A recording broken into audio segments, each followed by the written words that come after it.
Kendall Langston. I'm a partner at Pivot and Pace, and we're here in Christchurch at our offices. I think this has been a really interesting time in the market, and certainly there's never been a more exciting time to be leading business.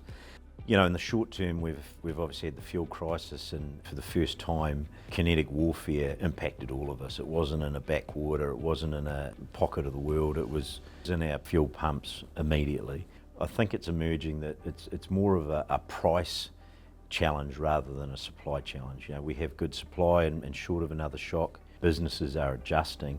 What's going to flow through a bit further down the track is some of those second and third order effects around what it means for supply chain, what it means for some of those products we're reliant on, such as fertiliser, plastics for food, some of those things that will impact our primary food producers for the domestic and international market, but also our exporters, our agricultural businesses, and at the moment a key theme, biggest competitor is your cost structure. It's all very well putting revenue in the top, we need to be delivering good profits, and of course a lot of that's around productivity.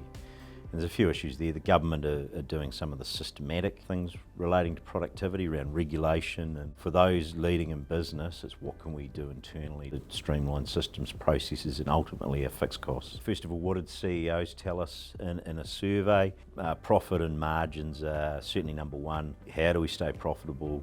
They let us know that they're largely happy with their governance. They're getting what they need from boards. I guess the positive things that are happening in the market is our agri-business is booming. You know, Fonterra's doing very well, our milk prices are good, our beef and lamb are at record highs. We're seeing the impact of Fonterra share payout for just recently selling their retail brands. And the other piece there is around the free trade agreement with India. I mean, that's the largest population, it's growing, it's emerging, it's scalable.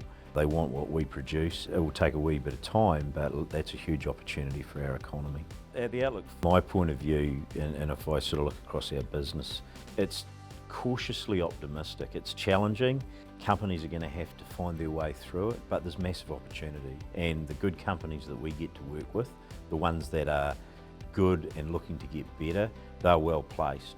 For those that have business models or core business that is challenged, it will be increasingly hard to transform.